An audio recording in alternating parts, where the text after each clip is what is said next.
Hi, good evening everybody. How are you all? I hope everyone is fine. ನಮಸ್ಕಾರ ಎಲ್ರಿಗೂ ಶುಭ ಸಾಯಂಕಾಲ. ಚೆನ್ನಾಗಿದ್ದೀರಿ ಎಲ್ರು? ಚೆನ್ನಾಗಿರ್ತೀರಿ, ಚೆನ್ನಾಗಿರ್ಲೇಬೇಕು, ಚೆನ್ನಾಗಿರ್ರಿ. ಓಕೆ? ಸೊ ನೋಡ್ರಿ, ಆಸ್ ಐ ಸೆಡ್ ನಿನ್ನೆ ಕ್ಲಾಸ್ ನಲ್ಲಿ ನಾ ಹೇಳಿದ್ದೆ ಅಬೌಟ್ ಕಾಲ್ ಫಾರ್ಮ್ಸ್ ಬಗ್ಗೆ. ಓಕೆ, ನ್ಯೂ ಸ್ಟೂಡೆಂಟ್ಸ್ ಯಾರಿದ್ದೀರಿ, ಬಿಗಿನರ್ಸ್ ಯಾರಿದ್ದೀರಿ, ಅಂಜ್ಲಿಕ್ ಹೋಗ್ಬ್ಯಾಡ್ರಿ. ಓಕೆ, ಇನ್ನ ಓದಿಲ್ಲ, ಇನ್ನ ಪ್ರಿಪರೇಷನ್ ಸ್ಟಾರ್ಟ್ ಮಾಡಿಲ್ಲ. It's a good opportunity to you from our classic education institution. ಏನಪ್ಪಾ ಅಂತಂದ್ರ ನಮ್ಮ ಕ್ಲಾಸಿಕ್ ಅಲ್ಲಿ ಹೊಸ ಬ್ಯಾಚ್ 20ನೇ ತಾರೀಕಿಂದ ಸ್ಟಾರ್ಟ್ ಆಗ್ತಾ ಇದೆ. ನೋಡ್ರಿ, 20ನೇ ತಾರೀಕಿಂದ okay KS batch, PC PSI batches, English medium batches and Kannada medium batches ಎರಡು ಸ್ಟಾರ್ಟ್ ಆಗ್ಲಿಕ್ಕತ್ತದ. ಸೊ ಅಡ್ಮಿಷನ್ಸ್ 16ನೇ ತಾರೀಕಿನ this month 16th onwards admission start ಆಗ್ಲಿಕ್ಕತ್ತೈತಿ. ಹೊಸ ಬ್ಯಾಚಸ್ ರನ್ ಆಗೋದು. ಸೊ ನಿಮ್ಮ ಸಿಲೆಬಸ್ ಸ್ಟಾರ್ಟ್ ಆಗೋದು 20th ಡೇಟ್ ಇಂದ ಸ್ಟಾರ್ಟ್ ಆಗತ್ತೆ. ಸೊ ಇದು ನಿಮಗ ಗುಡ್ ಆಪರ್ಚುನಿಟಿ ನಿಮ್ಮ exam point of view.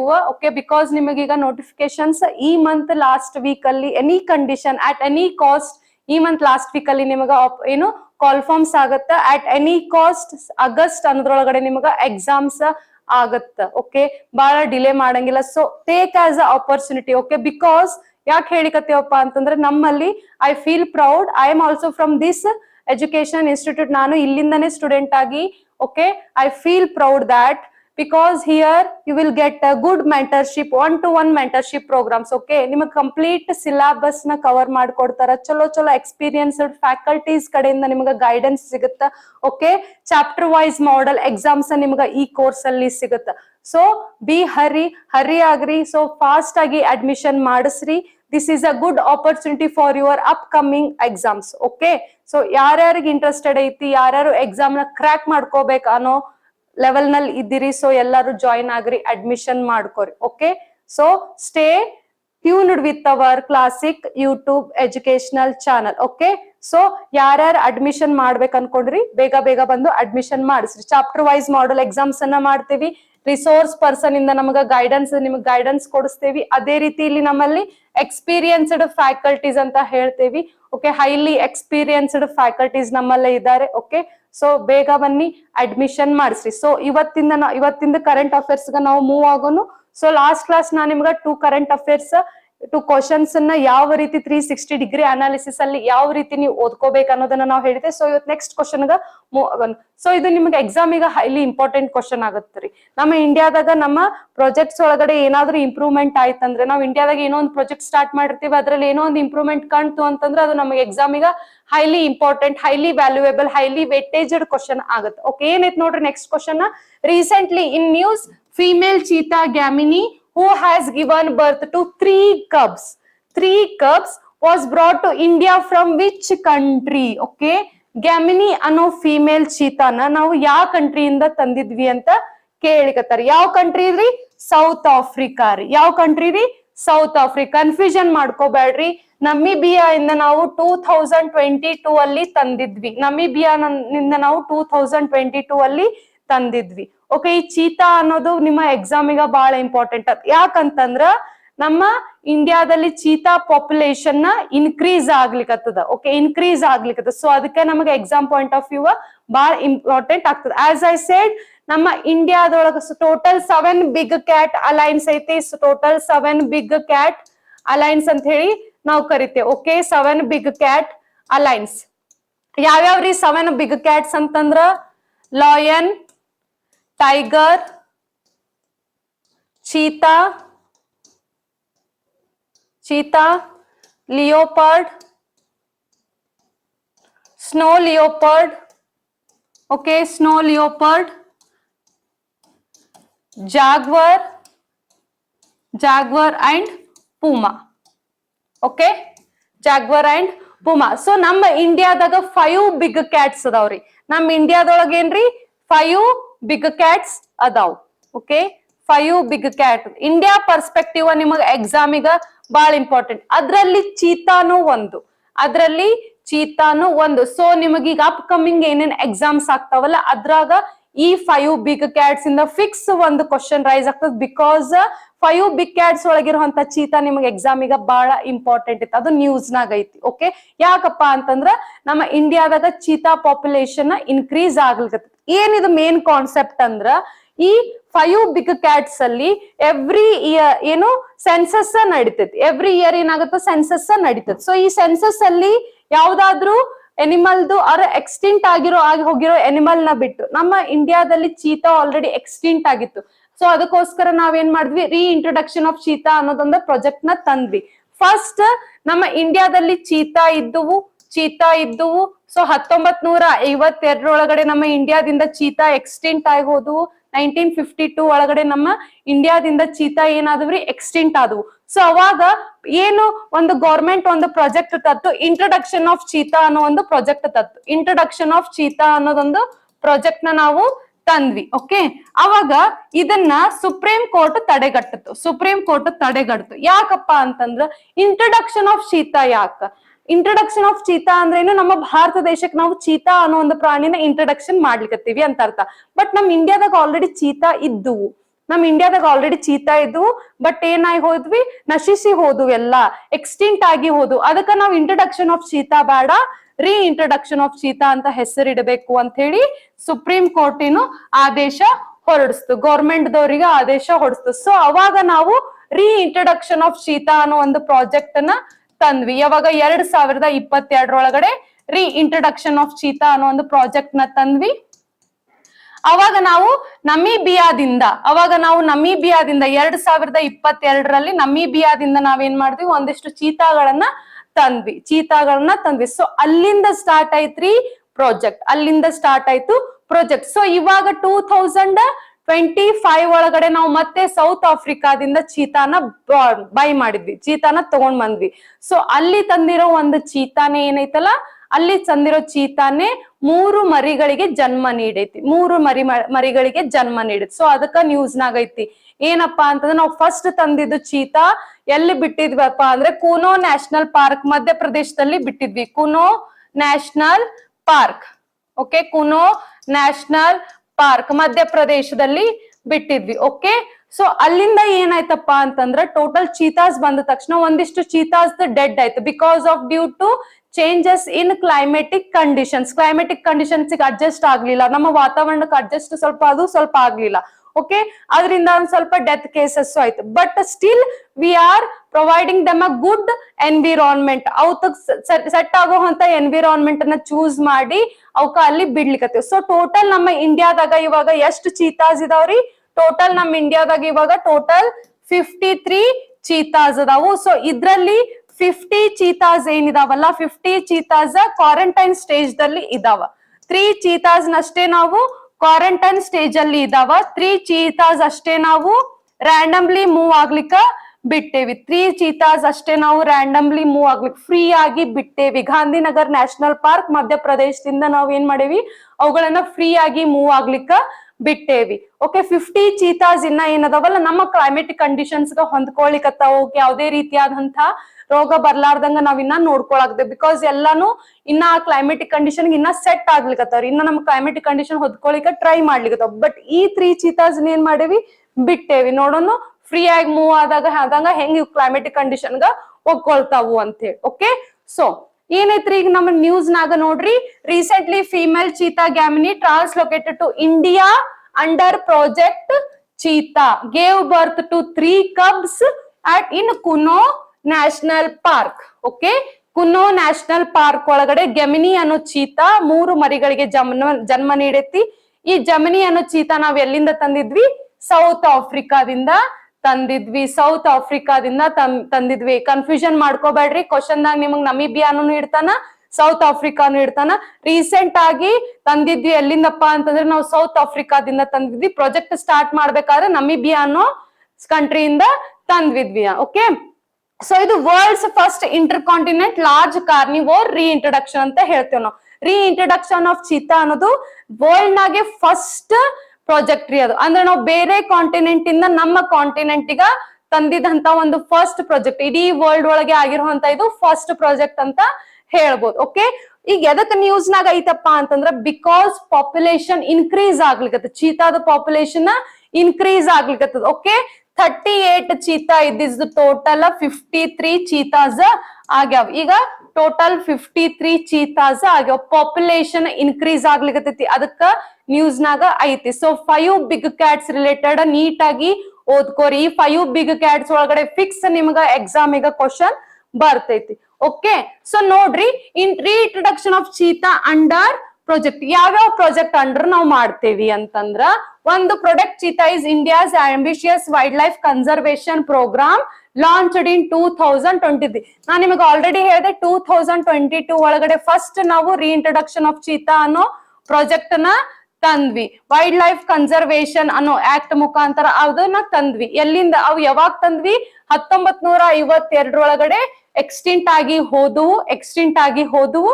So 7 big cat Allianz ಮಾಡಿದಾಗ ನಮ್ಮ ಇಂಡಿಯಾದಾಗ ಆಲ್ರೆಡಿ ಚೀತಾಸ್ ಇದ್ದವು. ಸೊ ಅದನ್ನ ಹೊಳ್ಳಿ ಮತ್ತೆ ರೀಇಂಟ್ರೊಡ್ಯೂಸ್ ಮಾಡ್ಕೋಬೇಕಂತ ಹೇಳಿ ನಮ್ ಇಂಡಿಯಾದಾಗೂ ಚೀತಾ ಇತ್ತು ಅಂತ ಹೆಮ್ಮೆಯಿಂದ ಹೇಳ್ಕೋಬೇಕು ಅನ್ನೋದು ಸಂಬಂಧ ನಾವು ಹೊಳ್ಳಿ ಮತ್ತೆ ರೀಇಂಟ್ರಡಕ್ಷನ್ ಆಫ್ ಚೀತಾ ಅನ್ನೋ ಪ್ರಾಜೆಕ್ಟ್ ನ ಜಾರಿಗೆ ತಂದ್ವಿ.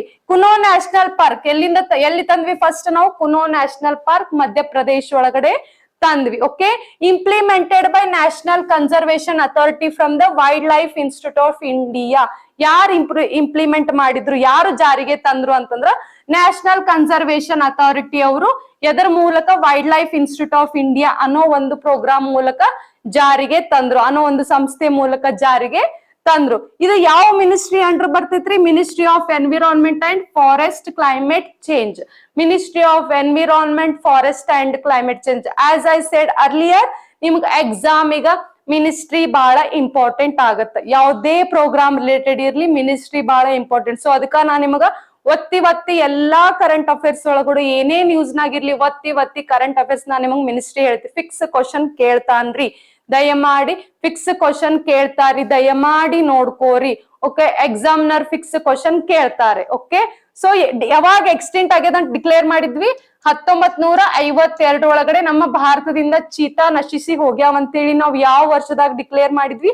1952ರಲ್ಲಿ ಡಿಕ್ಲೇರ್ ಮಾಡಿದ್ವಿ. ಓಕೆ, ಲಾಸ್ಟ್ ನಾವು ಚೀತಾ ಎಲ್ಲಿ ನೋಡಿದ್ವಿಪ್ಪ ಅಂದ್ರೆ ಛತ್ತೀಸ್ಗಢ ಮತ್ತೆ ಮಧ್ಯಪ್ರದೇಶ್ ರೀಜನ್ ದಾಗ ನಾವು ಚೀತಾಸ್ ಅನ್ನ ಕಂಡಿದ್ವಿ ಅಂತ ನಮ್ಮ ರಿಸೋರ್ಸ್ ಪರ್ಸನ್ಸ್ ಹೇಳ್ತಾರ. ಓಕೆ, ಸೈಂಟಿಸ್ಟ್ ಏನ್ ಹೇಳ್ತಾರ?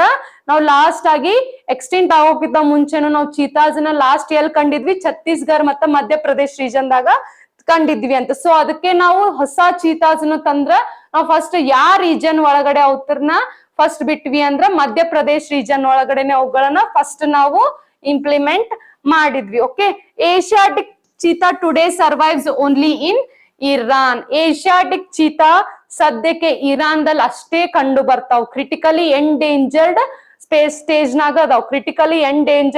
ಸ್ಟೇಜ್ ನಾಗ ಅದಾವ್. ಸೊ ಇದು ಕನ್ಸರ್ವೇಶನ್, ವೈಲ್ಡ್ ಲೈಫ್ ಕನ್ಸರ್ವೇಶನ್ ಅನ್ನೋದು ಯಾವ್ದ್ರಾಗ ಲಿಸ್ಟ್ ಬರ್ತದ ಅಂದ್ರೆ ಫಾರೆಸ್ಟ್ ಮತ್ತೆ ವೈಲ್ಡ್ ಲೈಫ್ ಅನ್ನೋದು ಕನ್ಕರೆಂಟ್ ಲಿಸ್ಟ್ ಒಳಗಡೆ ಬರುತ್ತ.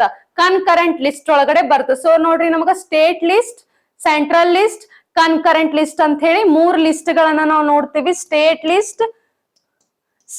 ಲಿಸ್ಟ್, ಸೆಂಟ್ರಲ್ ಲಿಸ್ಟ್ ಮತ್ತ ಕನ್ಕರೆಂಟ್ ಲಿಸ್ಟ್. ಸ್ಟೇಟ್ ಲಿಸ್ಟ್ ಅಂದ್ರೆ ಬರೀ ಸ್ಟೇಟಿಗೆ ಅಷ್ಟೇ ಸಂಬಂಧಪಟ್ಟಿರ್ತದೆ. ಸೆಂಟ್ರಲ್ ಅಂದ್ರೆ ಬರೀ ಸೆಂಟ್ರಿಗೆ ಅಷ್ಟೇ.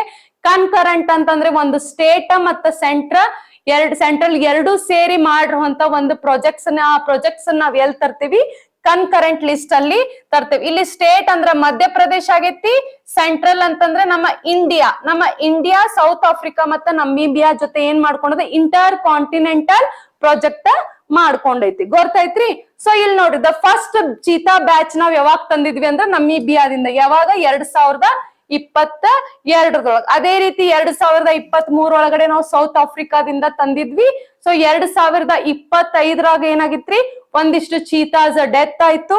ಸೊ ಅದೇ ರೀತಿ ನಾವು ಮತ್ತೆ environmental protection guideline use ಮಾಡ್ಕೊಂಡು ಅವಕ್ಕ ಬೇಕಾಗಿರೋ ಅಂತ ಸುವ್ಯವಸ್ಥೆನ ನಾವು ಮಾಡಿಕೊಡ್ಲಿಕ್ಕತ್ತಿದ್ವಿ. ಓಕೆ, ಚೀತಾದ ಸೈಂಟಿಫಿಕ್ ನೇಮ್ ಏನೈತ್ರಿ? Acinonyx jubatus. So 7 big cat alliance ಒಳಗಡೆ 7 ಬಿಗ್ ಕ್ಯಾಟ್ಸ್ ಒಳಗಡೆ ನಮ್ಮ ಇಂಡಿಯಾದಾಗ ಬರೋ 5 ಬಿಗ್ ಕ್ಯಾಟ್ಸ್ ಬಗ್ಗೆನು ಸ್ವಲ್ಪ ಸೈಂಟಿಫಿಕ್ ನೇಮ್ಸ್ ನ ನೋಡ್ಕೋರಿ, ಎಕ್ಸಾಮ್ ಈಗ ಇಂಪಾರ್ಟೆಂಟ್ ಆಗ್ತೈತಿ. ಓಕೆ, ಇದನ್ನ ಯಾರ್ ತಂದ್ರಿ? Wildlife conservation of India ಯಾರ ಜೊತೆ ಕೈ ಜೋಡಿಸಿ ತಂದ್ರಪ್ಪ ಅಂದ್ರೆ wildlife protection act 1972, wildlife protection act 1972, wildlife protection act 1972 ಕಾಯ್ದೆ ಅಡಿಯಲ್ಲಿ, ಮತ್ತ ಬಯೋಲಾಜಿಕಲ್ ಡೈವರ್ಸಿಟಿ ಕಾಯ್ದೆ 2002 ಈ ಎರಡು ಕಾಯ್ದೆ ಅಡಿಯಲ್ಲಿ ಯಾರ್ ತಂದ್ರಿ? ವೈಲ್ಡ್ ಲೈಫ್ ಕನ್ಸರ್ವೇಶನ್ ಆಫ್ ಇಂಡಿಯಾದವರು ಈ ಎರಡು ಕಾಯ್ದೆ ಅಡಿಯಲ್ಲಿ ಈ ಪ್ರಾಜೆಕ್ಟ್ ಅನ್ನ ಜಾರಿಗೆ ತಂದ್ರು. ಸೊ ಏನು ನಮಗೆ ಎಕ್ಸಾಮ್ ಪಾಯಿಂಟ್ ಆಫ್ ವ್ಯೂ ಏನಾಗ್ತದಂತಂದ್ರೆ, ನಮ್ಮ ಭಾರತದಲ್ಲಿ ಅಂದ್ರೆ ನಮ್ಮ ಭಾರತದ ಪ್ರಜಾಪ್ರಭುತ್ವ ಅಂದ್ರೆ ನಮ್ಮ ಕಾನ್ಸ್ಟಿಟ್ಯೂಷನ್ ಒಳಗಡೆ ಓಕೆ, ನಮ್ಮ ಕಾನ್ಸ್ಟಿಟ್ಯೂಷನ್ ಒಳಗಡೆ ಏನ್ ಹೇಳ್ತದಪ್ಪ ಅಂತಂದ್ರೆ, ನಾವು ಹೆಂಗ ಓನ್ಲಿ ಹ್ಯೂಮನ್ ಬೀಯಿಂಗ್ಸ್ ಯಾವ ರೀತಿ ನಾವು ಫ್ರೀಡಮ್ ಯಾವ ರೀತಿ ಅವರಿಗೋಸ್ಕರ ಕಾನ್ಸ್ಟಿಟ್ಯೂಷನ್ ವ್ಯವಸ್ಥೆ ಮಾಡಲ್ಲ, ಅದೇ ರೀತಿ ನಮ್ಮ ಭಾರತ ದೇಶದಲ್ಲಿ ಎನ್ವಿರಾನ್ಮೆಂಟ್ ರಿಲೇಟೆಡ್, ಪರಿಸರ ರಿಲೇಟೆಡ್ ಮತ್ತ ಪ್ರಾಣಿಗಳಿಗೋಸ್ಕರ ನಾವು ಒಂದಿಷ್ಟು ಕಾಯ್ದೆಗಳನ್ನ ತಂದ್ವಿ. ಅವತರ ಮೇಲೆ ಯಾವುದೇ ರೀತಿ ದೌರ್ಜನ್ಯ ಆಗ್ಬಾರ್ದು, ಮತ್ತ ಪರಿಸರದ ಮೇಲೆ, ಎನ್ವಿರಾನ್ಮೆಂಟ್ ಮೇಲೆ ಯಾವುದೇ ರೀತಿ ಅಪಾಯಕಾರಿ ಪರಿಣಾಮ ಬೀಳಬಾರ್ದು, ಅದ್ರ ಕಾಪಾಡೋ ಜವಾಬ್ದಾರಿ ಯಾರ್ದ್ರಿ? ನಮ್ದೇ ಅಂದ್ರೆ ನಾವು ಸಿಟಿಸನ್ಸ್. ಅದೇ ರೀತಿ ನಮಗೆ ಯಾರು ಕೈ ಜೋಡಿಸ್ಬೇಕು? ಗೌರ್ಮೆಂಟ್ ಕೈ ಜೋಡಿಸ್ಬೇಕು. ಸೊ ನಮ್ಮಿಬ್ರದ್ದು ಕೆಲಸ ಆಗಿರೋದ್ರಿಂದ ಸೊ ನಾವು ಒಂದಿಷ್ಟು ಕಾಯ್ದೆಗಳನ್ನ, ವಿಧಿಗಳನ್ನ ತಂದ್ವಿ. ಏನ್ ಹೇಳ್ತದಪ್ಪ ಅಂತಂದ್ರೆ, ಆರ್ಟಿಕಲ್ 21 ಏನ್ ಹೇಳ್ತೈತ್ರಿ? ಆರ್ಟಿಕಲ್ 21 ಏನ್ ಹೇಳ್ತೈತಿ? ರೈಟ್ ಟು ಕ್ಲೀನ್ ಎನ್ವಿರಾನ್ಮೆಂಟ್ ಅಂತ ಹೇಳ್ತೀವಿ. ರೈಟ್ ಟು ಕ್ಲೀನ್ ಎನ್ವಿರಾನ್ಮೆಂಟ್ ಅಂದ್ರೆ ನಮ್ಮ ಪರಿಸರವನ್ನು ಸ್ವಚ್ಛವಾಗಿ ಇಟ್ಕೊಳ್ಳೋದು ನಮ್ಮ ಹಕ್ಕು, ನಮ್ಮ ಅಧಿಕಾರ ಅಂತ ಹೇಳ್ತದೆ. ಪ್ರತಿಯೊಬ್ಬರ ಇದು ಹಕ್ಕು, ಪ್ರತಿಯೊಬ್ಬರ ಅಧಿಕಾರ, ಅದೇ ರೀತಿ ಇದು ಪ್ರತಿಯೊಬ್ಬರ ಜವಾಬ್ದಾರಿ ಅಂತಾನು ಹೇಳ್ತೈತಿ. ಓಕೆ ರೀ. ಅದೇ ರೀತಿ ಆರ್ಟಿಕಲ್ 48A ಏನ್ ಹೇಳ್ತದ್ರಿ? State shall protect environment. ನೋಡ್ರಿ, ರಾಜ್ಯದ ಜವಾಬ್ದಾರಿ ಏನಪ್ಪಾ ಅಂತಂದ್ರೆ, ರಾಜ್ಯದ ಸರ್ಕಾರದ ಜವಾಬ್ದಾರಿ ಏನಪ್ಪಾ ಅಂತಂದ್ರ, ಅದು ತನ್ನ ಪರಿಸರವನ್ನು ಸುವ್ಯವಸ್ಥಿತವಾಗಿ ಕಾಪಾಡ್ಕೊಂಡು ಹೋಗ್ಬೇಕು. ಸ್ವಚ್ಛತೆಯಿಂದ ಸುವ್ಯವಸ್ಥಿತವಾಗಿ ಪರಿಸರ ಮತ್ತು ಪರಿಸರದಲ್ಲಿರುವಂತ ಜೀವಿಗಳಿಗೆ ಯಾವುದೇ ರೀತಿ ಹಾನಿ ಆಗದಂತೆ ಕಾಪಾಡ್ಕೊಂಡು ಹೋಗೋ ಜವಾಬ್ದಾರಿ ಯಾರ್ದ್ರಿ? ನಮ್ಮ ರಾಜ್ಯ ಸರ್ಕಾರದ್ದು. ಅದೇ ರೀತಿ ಆರ್ಟಿಕಲ್ 51A ಸಬ್ ಕ್ಲಾಸ್ G ಏನ್ ಹೇಳ್ತದ? Fundamental duty of citizens. ನಾಗರಿಕರ ಮೂಲಭೂತ ಹಕ್ಕು ಏನಪ್ಪಾ ಅಂದ್ರೆ, ನಿಮ್ಮ ಸುತ್ತಮುತ್ತ ಇರೋ ಪರಿಸರದಲ್ಲಿರುವಂತ ಪ್ರಾಣಿ ಪಕ್ಷಿಗಳಿಗೆ ಯಾವುದೇ ರೀತಿ ನೀವು ಅವ್ರ ಮೇಲೆ ಯಾವುದೇ ರೀತಿ ದೌರ್ಜನ್ಯ ಎಸಗಬಾರ್ದು, ಅವುಗಳನ್ನ ಸುವ್ಯವಸ್ಥಿತವಾಗಿ ಸಂರಕ್ಷಿಸ್ಕೊಂಡು ಹೋಗ್ಬೇಕು ಅಂತೇಳಿ ಹೇಳ್ತದೆ. ಇದು ನಮ್ಮ ನಾಗರಿಕರ ಜವಾಬ್ದಾರಿ. ಬರೇ ಇಲ್ಲಿ ಸೆಂಟ್ರಲ್ ಗವರ್ಮೆಂಟ್, ಸ್ಟೇಟ್ ಗವರ್ಮೆಂಟ್ ಅಷ್ಟೇ ಪಾರ್ಟಿಸಿಪೇಷನ್ ಇರಂಗಿಲ್ಲ. ನಮ್ಮ ಪ್ರತಿಯೊಬ್ಬರ ನಾಗರಿಕರದು ಇದು ಜವಾಬ್ದಾರಿ. ಏನಪ್ಪಾ ಅಂದ್ರೆ, ನಮ್ಮ ಸುತ್ತಮುತ್ತ ಇರೋ ಪರಿಸರವನ್ನು ನಾವು ಚೆನ್ನಾಗಿ ಕಾಪಾಡ್ಕೊಂಡು ಹೋಗ್ಬೇಕು, ಮತ್ ಅಲ್ಲಿರುವಂತಹ ಪ್ರಾಣಿ ಪಕ್ಷಿಗಳಿಗೆ ನಾವು ಯಾವುದೇ ರೀತಿ ತೊಂದರೆ ಕೊಡಬಾರ್ದು ಅನ್ನೋದು ಹೇಳ್ತೈತಿ. ಓಕೆ, ಸೊ ಈ ರೀತಿ ನೀವು ಕನೆಕ್ಟ್ ಮಾಡ್ಕೊಂಡು ಓದಿದ್ರೆ ನಿಮಗೆ ಎಕ್ಸಾಮಿಗೆ ಹೈಲಿ ಇಂಪಾರ್ಟೆಂಟ್ ಆಗುತ್ತೆ. ಓಕೆ, ಸೊ ನೋಡ್ರಿ, ನಾನ್ ನಿಮ್ಗೆ ಆಲ್ರೆಡಿ ಹೇಳಿದ್ದೆ. ಏನ್ ಹೇಳಿದ್ದೆ? ನಾನ್ ನಿಮ್ಗೆ 7 ಬಿಗ್ ಕ್ಯಾಟ್ ಅಲೈನ್ಸ್ ಅಂತ ಹೇಳಿದ್ದೆ. 7 ಬಿಗ್ ಕ್ಯಾಟ್ ಅಲೈನ್ಸ್ ಅಂತ ಹೇಳಿದೆ. ಸೊ ನಮ್ಮ ಇಂಡಿಯಾದಾಗ ಯಾವ್ಯಾವ್ರಿ? ಲಯನ್, ಟೈಗರ್, ಚೀತಾ, ಲಿಯೋಪಾರ್ಡ್ ಮತ್ತ ಸ್ನೋ ಲಿಯೋಪಾರ್ಡ್. ಇವು ನಿಮ್ಗೆ ಎಕ್ಸಾಮಿಗ ಹೈಲಿ ಇಂಪಾರ್ಟೆಂಟ್ ಆಗ್ತದೆ. ಮತ್ ನೀವು ಎಕ್ಸಾಮಿಗೆ ಇದನ್ನ ಯಾವ ರೀತಿ ಲಿಂಕ್ ಮಾಡಿ ಓದ್ಕೋಬೇಕು ಅಂತಂದ್ರ, ನಮ್ಮ ಕ್ಲೈಮೇಟಿಕ್ ಕಂಡೀಷನ್ಸ್, ಅಡಾಪ್ಟೇಷನ್ಸ್ ಯಾವ ರೀತಿಯು ಅಡಾಪ್ಟ್ ಆಗ್ತಾವು. ಸ್ನೋ ಲಿಯೋಪಾರ್ಡ್ ಇವು ಜಾಸ್ತಿ ನಮಗೇನು ಪೋಲಾರ್ ರೀಜನ್ ದಾಗ ಸಿಗ್ತಾವ್. ಸ್ನೋ ಏರಿಯಾಸ್ ನಮಗ್ ಜಾಸ್ತಿ ಸಿಗ್ತಾವ್. ಮತ್ತ ಅದ್ರ ಬಾಡಿ ಸ್ಟ್ರಕ್ಚರ್, ಬಾಡಿ ಕಂಡೀಷನ್ ಯಾವ ರೀತಿ ಇರ್ತೈತಿ. ಓಕೆ, ಅದೇ ರೀತಿ ಲಾಯನ್, ಟೈಗರ್, ಚೀತಾ ಯಾವ ರೀಜನ್ ದಾಗ ನಮಗ್ ಸಿಗ್ತಾವು.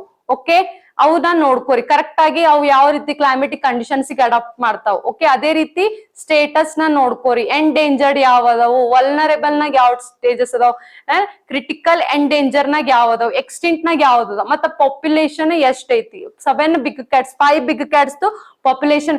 ಟೈಗರ್ ಪ್ರೊಜೆಕ್ಟ್ ಆಗಿರ್ಬೋದು. ಓಕೆ, ಟೈಗರ್, ಅದೇ ರೀತಿ 5 ಬಿಗ್ ಕ್ಯಾಟ್ಸ್ ಬಿಟ್ರ ಮತ್ತೆ ಲಯನ್ ಇದೇನ ಎಲಿಫೆಂಟ್ ಆಗಿರ್ಬೋದು.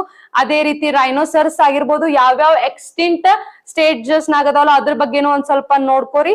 ಅದೇ ರೀತಿ ಪಾಪ್ಯುಲೇಷನ್ ಎವ್ರಿ ಇಯರ್ ಸೆನ್ಸಸ್ ಆಗ್ತಿರ್ಬೇಕಾದ್ರೆ ಯಾವ ಸ್ಟೇಟ್, ಪರ್ಟಿಕ್ಯುಲರ್ಲಿ ಇಂಡಿಯಾ ಒಳಗಡೆ ಯಾವ ಸ್ಟೇಟ್ ಹೈಯೆಸ್ಟ್ ನಾಗ ಐತಿ.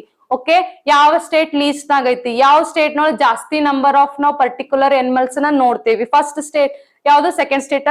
ಅದ್ರೊಳಗಡೆ ಮತ್ತೆ ನಮ್ಮ ಕರ್ನಾಟಕ ಪಾಯಿಂಟ್ ಆಫ್ ವ್ಯೂ ನ ಕರೆಕ್ಟ್ ಆಗಿ ನೋಡ್ಕೋರಿ. ಕರ್ನಾಟಕ ಪರ್ಸ್ಪೆಕ್ಟಿವ್, ಕರ್ನಾಟಕ ಒಳಗಡೆ ಎಷ್ಟು ಎಷ್ಟು ಪ್ರಾಣಿಗಳಿದಾವ ಅಂದ್ರ ಪರ್ಟಿಕ್ಯುಲರ್ 5 ಬಿಗ್ ಕ್ಯಾಟ್ಸ್ ಬಗ್ಗೆ ಅಷ್ಟೇ ಹೇಳಿಕತ್ತೀನಿ. ಓಕೆ, ಪರ್ಟಿಕ್ಯುಲರ್ 5 ಬಿಗ್ ಕ್ಯಾಟ್ಸ್ ಬಗ್ಗೆ ಅಷ್ಟೇ ಹೇಳಿಕತ್ತೀನಿ. ನಮ್ಮ ಕರ್ನಾಟಕ ರಾಜ್ಯದಲ್ಲಿ ಎಲ್ಲೆಲ್ಲಿದಾವು ಜಾಸ್ತಿ ಎಷ್ಟು ಪಾಪ್ಯುಲೇಷನ್ ದಾಗಿದಾವ್. ಸೊ ಈ ಟೈಪ್ ಏರಿಯಾಸ್ ನೀವು ಕರೆಕ್ಟ್ ಆಗಿ ನೋಡ್ಕೋರಿ. ನಾವು ಮಾಡ್ಕೊಡ್ತೀವ್ರಿ ನಿಮ್ದು ನೋಟಿಫಿಕೇಶನ್. ನಿಮ್ಗೆ ಎಕ್ಸಾಮ್ ನಿಯರ್ ಇರೋ ಹಂಗ ನಾವು ಸೀರೀಸ್ ಕ್ಲಾಸ್ ಏನ್ ಸ್ಟಾರ್ಟ್ ಮಾಡ್ತೀವಲ್ಲ ಅದ್ರಾಗ ನೀಟ್ ಆಗಿ ನಾವು ನಿಮ್ಗ ಮಾಡ್ಕೊಡ್ತೀವಿ. ಓಕೆ, ಟಾಪಿಕ್ ವೈಸ್ ನಾವು ನಿಮ್ಗೆ ನೀಟ್ ಆಗಿ ಕ್ಲಿಯರ್ ಆಗಿ ಮಾಡ್ಕೊಡ್ತೇವೆ. 5 ಬಿಗ್ ಕ್ಯಾಟ್ಸ್ ಬಗ್ಗೆ ಸಪರೇಟ್ ಸೀರೀಸ್ ಮಾಡ್ತೇವೆ. ಒಂದೊಂದು ಬಿಗ್ ಕ್ಯಾಟ್ ಬಿಟ್ಟು ಪಾಪ್ಯುಲೇಷನ್ ಎಷ್ಟೈತಿ, ಹೈಯೆಸ್ಟ್ ಎಲ್ಲದಾವು, ಓಕೆ, ನಮ್ಮ ಕರ್ನಾಟಕದಾಗ ಎಷ್ಟದಾವು ನೀಟ್ ಆಗಿ ನಾವು ನಿಮ್ಗ ಮಾಡಿ ಕೊಡ್ತೇವೆ. ಓಕೆ, ಸೊ ನಿಮಗ ಚೀತಾ ಅನ್ನೋ ಕಾನ್ಸೆಪ್ಟ್ ಎಕ್ಸಾಮ್ ಈಗ ಹೈಲಿ ಇಂಪಾರ್ಟೆಂಟ್ ಆಗ್ತದೆ. ಸೊ ಚೀತಾ ಅಷ್ಟೇ ನೋಡ್ಕೋಬೇಡ್ರಿ, 5 ಬಿಗ್ ಕ್ಯಾಟ್ಸ್ ಬಗ್ಗೆನು ನೋಡ್ಕೋರಿ. ಆಮೇಲೆ 7 ಬಿಗ್ ಕ್ಯಾಟ್ ಅಲೈನ್ಸ್ ಬಗ್ಗೆನು ಒಂದ್ ಸ್ವಲ್ಪ ನೋಡ್ಕೋರಿ. Okay, so next question move ಆಗೋಣ್ರಿ.